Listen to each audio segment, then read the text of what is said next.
La création d'une maquette de la gare de Limoges en bronze est l'idée des Lions Club locaux. Rendons visite au fondeur Guillaume Couffignal à Aix-sur-Vienne qui est chargé de réaliser le bronze. Alors lorsqu'on réalise une pièce par le principe de la cire perdue, la première étape c'est bien sûr la sculpture en 3D réalisée par le sculpteur. Donc ça c'est dans plusieurs matériaux possibles comme le plâtre, l'argile, le métal, le bois.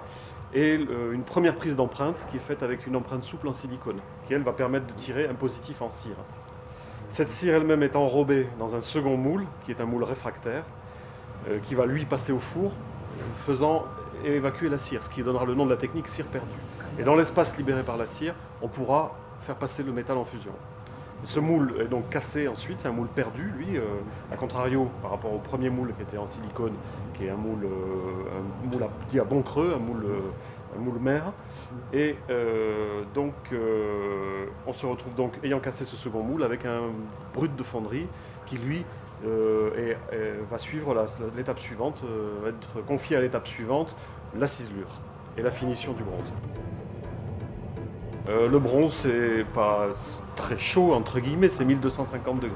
Le bronze a ceci d'assez extraordinaire, c'est qu'il a une résistance, il a une coulabilité et une malléabilité au travail ensuite, ce qui lui permet tout à la fois d'être rigoureux dans la forme et dans la fidélité, et à la fois de subir la patine et un travail de ciselure facile entre guillemets.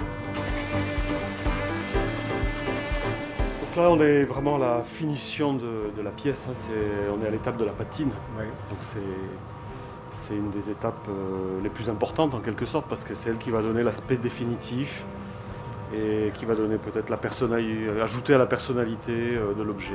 La patine permet d'obtenir une palette de couleurs du vert au marron grâce à un processus d'oxydation de la surface du métal obtenu à l'aide d'acide. Je dois dire la fonderie à cire perdue est la première technique de fonderie pratiquée par l'humanité.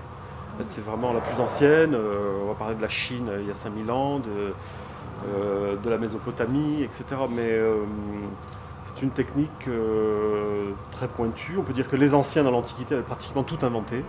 Ils savaient déjà tout, ils savaient même faire des assemblages invisibles sans soudure. Ils étaient excessivement forts, donc maintenant on a des moyens techniques, on a de l'électricité, on a des choses comme ça. Mais les gestes et la psychologie des gens qui pratiquent ce métier, je pense qu'elle est la même. Lorsque la couleur souhaitée sera atteinte, l'oxydation sera arrêtée à l'aide de cire ou de vernis.